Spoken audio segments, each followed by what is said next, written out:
Hi, my name is William Jackson. I'm a clinical psychologist and meditation teacher, and I'm going to talk a little bit about default mode network of the brain.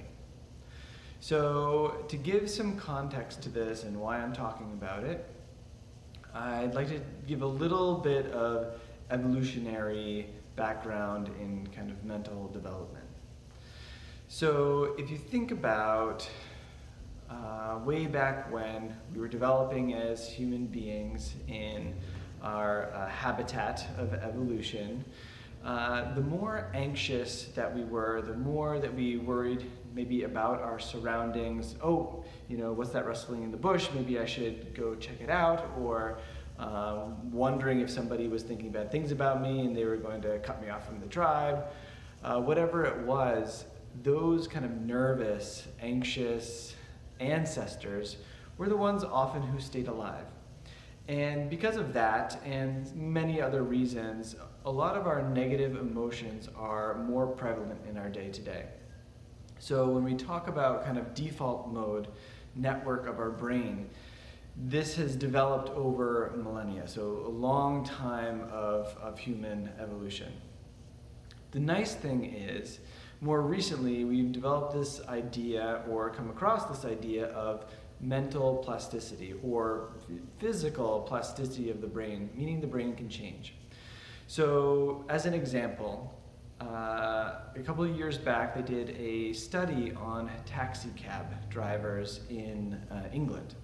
And what they found is over time, as the taxi cab drivers learned the different streets, from the beginning to the end of kind of their training, certain parts of their brain really changed. So how they used their mind, how they chose, what they chose to pay attention to really changed the physical structure of their brain, and therefore their brain functioned differently. So what I'm really interested is a self-directed changing of your brain. A self-directed changing of your mind and really who you are and how you experience yourself and what you think is possible. So now that we have this research, we have traditions of thousands of years old that help us to do this. So one of the main concepts is becoming more conscious, developing consciousness. So this might seem like an out there kind of idea, but actually it can be pretty down to earth. A lot of things go unchecked. A lot of habits of ours go unchecked, a lot of reactions to things, a lot of thoughts. And if you're thinking about this default mode network that has primarily existed to keep us alive, surviving in kind of dangerous environments, and that's where it was developed. Now, since we don't have to deal with as much danger, at least some of us, luckily, that don't have to deal with as much danger, some of these functions are kind of obsolete in the sense of kind of keeping us alive. And instead, they might cause extra suffering for us.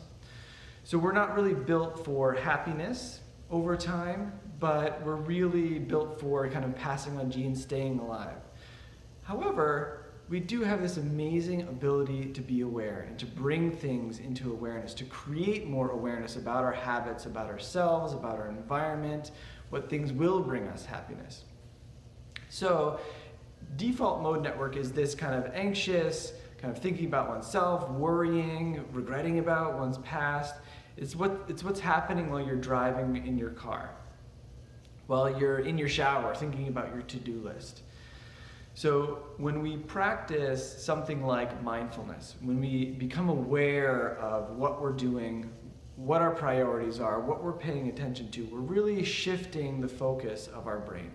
Our brain is actually functioning in a different mode. So it's deactivating this kind of default mode, kind of daydream, kind of automatic reaction, and we're bringing it more into a conscious awareness and choosing how we develop our brain, how we use our mind, and how we really change the underlying structures. So with mindfulness, for instance, you're paying attention maybe to one thing, giving it your full attention, and within that, you start to see the complexity of something. You actually see it more clearly, without this kind of fog of anxiousness, without as much influence as the past or worry about what might this thing become or whatever. we're actually more aware, present in the moment. And we can do that. That's a pretty down-to-earth thing. We can give our full attention to something and see it more clearly. So just by doing this intentionally, you can call this mindfulness, you can call this paying attention on purpose, you can call this being more aware and present. But there are these innate good qualities around that, because the more clearly we see what's in front of us, our environment, our problems, our opportunities, the more we can take advantage of them.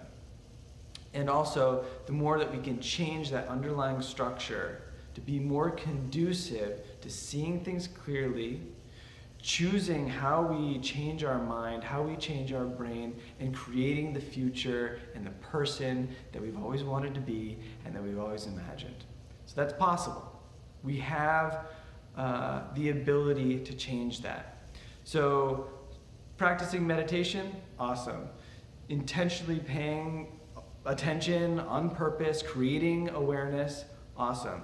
These are things that I'm interested in, and that I try to find all the different resources to bring together to cultivate this state of mind and this kind of intentional crafting of oneself, one's future, one's career, one's family, relationships. So that's just a little tidbit, and hope to work with you soon and practice some more awareness, some mindfulness. So thanks.